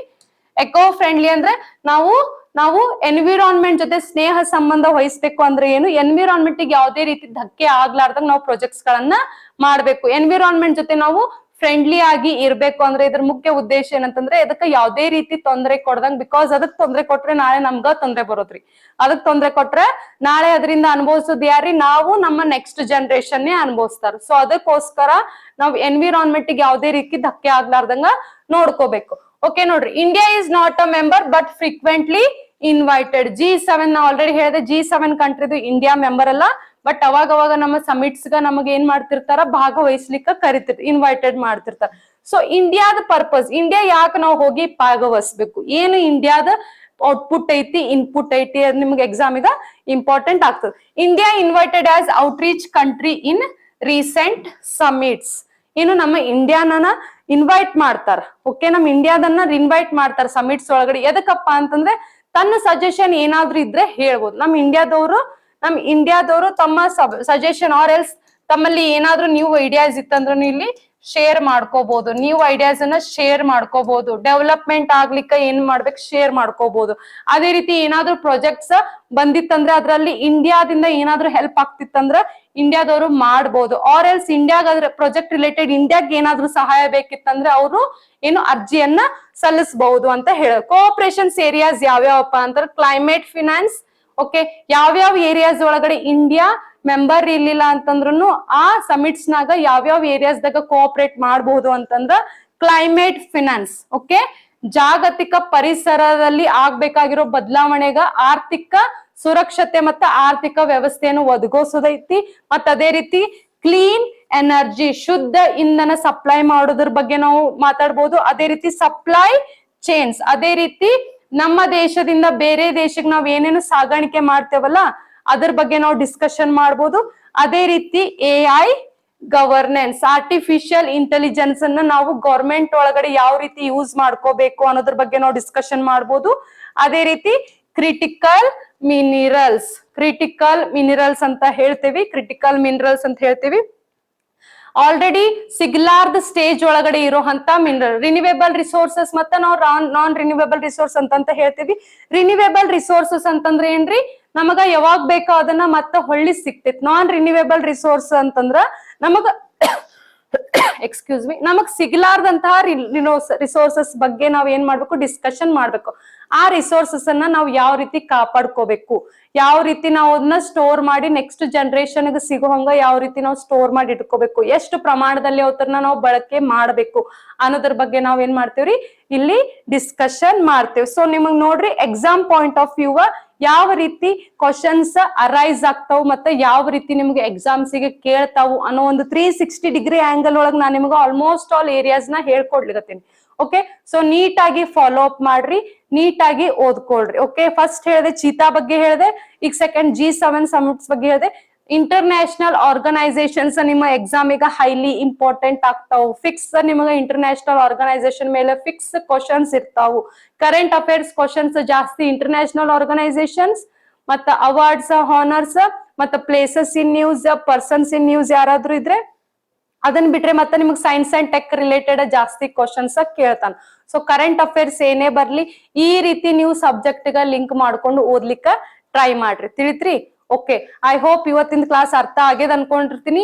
ಏನೇ ಡೌಟ್ಸ್ ಇದ್ರು ಮೆಸೇಜ್ ಒಳಗಡೆ ಹಾಕ್ರಿ, ಆರ್ ಎಲ್ಸ್ ಏನೇ ಇನ್ನ ಕರೆಂಟ್ ಅಫೇರ್ಸ್ ಆಡ್ ಇದ್ದು ಅಂತಂದ್ರು ಕಮೆಂಟ್ ಸೆಕ್ಷನ್ ಒಳಗಡೆ, ಕಮೆಂಟ್ ಬಾಕ್ಸ್ ಒಳಗಡೆ ಹಾಕ್ರಿ. ಓಕೆ, ಸೊ ಡಿಸ್ಕಸ್ ಮಾಡ್ರಿ, ಆದಷ್ಟು ಓದಿದ್ದನ್ನ ಇನ್ನೊಬ್ಬರ ಜೊತೆ ಹಂಚ್ಕೋರಿ.